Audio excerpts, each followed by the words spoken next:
हरिओम मित्रों, नमः संस्कृताय। मैं अरुण पांडे आप सबका हार्दिक स्वागत करता हूं। मित्रों, हम कारक प्रकरण का क्रमानुसार UGC net, JRF, UPPGT, TGT इत्यादि परीक्षाओं के आधार पर अध्ययन कर रही है। पूरी सिद्धांत कौमुदी के अनुसार प्रत्येक सूत्र का हम इस सीरियल में अध्ययन करेंगे। तो इस क्रम में अभी तक हमने करण संज्ञा और फिर उसमें तृतीया विभक्ति तक के कुछ नियमों को पढ़ा है। करण संज्ञा और तृतीया विभक्ति के कुछ नियमों तक पढ़ा है। उसमें आप देखेंगे तो साधक तमम करणम नियम हमने पिछले भाग में पढ़ा था। पिछले भाग में क्या पढ़ा था? साधक तमम करणम। वह कहता है क्रिया की सिद्धि में सबसे अधिक उपकारक जो होता है। कोई भी क्रिया सिद्ध हो रही है, जैसे राम बाण से बाली को मार रहे हैं, तो उस राम को बाणी से बाली को मारने की क्रिया में सबसे ज्यादा उपकारक जो बाण है वह कर्ण कहलाएगा।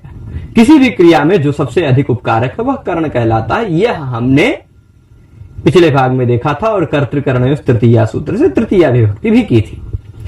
अब उसके बाद उसी से संबद्ध एक सूत्र है। आज इस सूत्र को हम इस भाग में देखेंगे। केवल एक सूत्र देखेंगे, केवल एक ही सूत्र को बहुत छोटा छोटा वीडियो बना रहे हैं, जिससे आप सब कोई सूत्र जो जैसे कोई व्याख्यान एक ही संबद्ध कई सूत्र आ जाते हैं तो हम उसको बड़े बड़े भाग में ले लेते हैं। परंतु जैसे कोई एक सूत्र है एकदम अलग सा है तो उसको एक ही भाग में एक ही सूत्र बताएंगे, जिससे आप सबको बोरिंग ना हो। तो दिवह कर्मच, यह सूत्र साधक तमम करणम सूत्र के तुरंत बाद का सूत्र है। इससे पहले कौन सा सूत्र था आप देखेंगे तो 42 नंबर सूत्र इससे पहले का आपको मिलेगा, साधक तमम करणम। ठीक है, तो अब यह कहता था साधक तम जो है वह कर्ण है, पर दिवह साधक तमम करणम कर्म च, बस पूरा सूत्र हो जाएगा। ठीक है, यही सूत्र का अर्थ हो गया। दिवह साधक तमम, देख लीजिए, दिवह साधक तमम कर्म हो गया और चात करण संयम, च कह देने के कारण करण संज्ञा भी होगी। ये क्या कहता है सूत्र कि दिवह कर्म च, सूत्र क्या कहता है मैं इसका तात्पर्य बता दूं। दिव धातु का जो साधक तम है वह कर्म भी होता है। कर्म च का मतलब क्या होता है? भी। च का अर्थ और सब जगह और होता है, पर व्याकरण में कहीं भी च का प्रयोग हुआ है तो तात्पर्य च का व्याकरण के सूत्रों में ज्यादातर क्या 90-95% जगहों पर भी। ठीक, कर्म च मतलब कर्म भी। दिवह साधक तमम कर्म भी। दिव धातु का साधक तम जो है वह कर्म भी है, कर्म भी है, यानी और कुछ भी है। तो साधक तम और क्या होता है भाई? करण होता है। इसलिए दिवह कर्म च सूत्र से कर्म, अगर खाली इतना कह देते दिवह कर्म, तो दिव धातु का साधक तम कर्म ही होता है ना। दिव धातु का साधक तम कर्म संज्ञक कहलाता। परंतु दिवह कर्म इतना ही नहीं कहा है पाणिनि जी ने। पाणिनि जी ने क्या कहा है? दिवह कर्म च एक जोड़ देने के कारण क्या पता चलता है कि दिव धातु का साधक तम कर्म भी होता है। कर्म भी होता है, यानी और भी कुछ होता है। तो और क्या होता है? और साधक तम जो पहले होते ही थे, साधक तमम करणम से करण तो होता ही। ठीक है, तो दिव धातु क्या है भाई?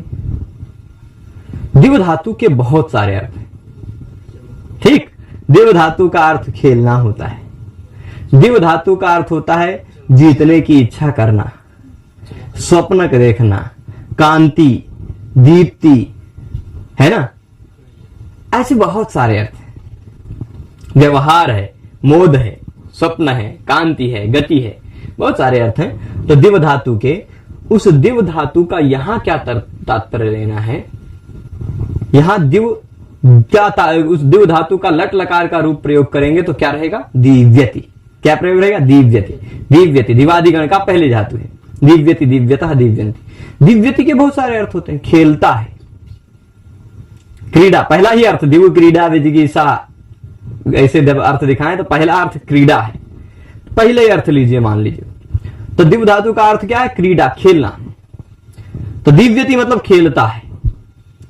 अब उस दिव धातु का साधकतम मतलब खेलने का साधकतम जो है, खेलने का जो साधकतम है वह कर्ण तो था ही, कर्म च, कर्म भी है। ठीक है, तो अब भाई पहले के समय में दिव, इसी दिव शब्द से ही द्यूत बना है। दिव धातु से ही द्यूत शब्द बना है ना।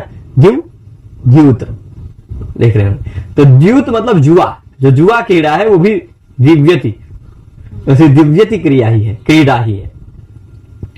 तो उस दिव्यति मतलब जुआ खेलता है, उसका साधकतम क्या है?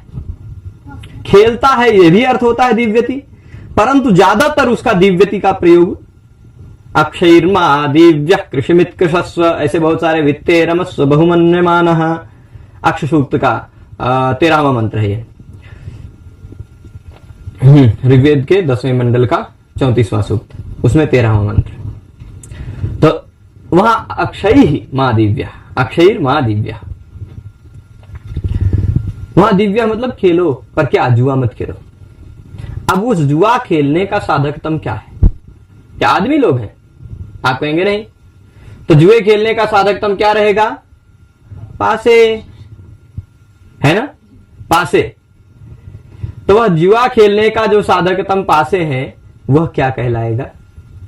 दिवह साधकतम। साधकतम दिव्यति थोड़े ना है, साधकतम उसका कर्ता थोड़े ना है, साधकतम कुछ अलग है जो उस कर्ता की उस खेलने की क्रिया को सिद्ध करता है। पासे, मान लो जुआरी जुआ खेलता है, तो जुआरी की जुआ खेलने की क्रिया को सिद्ध करने वाला क्या है? पासा, उसको अक्ष कहते हैं संस्कृत में। तो दिवह साधकतम जो अक्ष है, उस अक्ष की कौन सी संज्ञा होगी आप जानते हैं?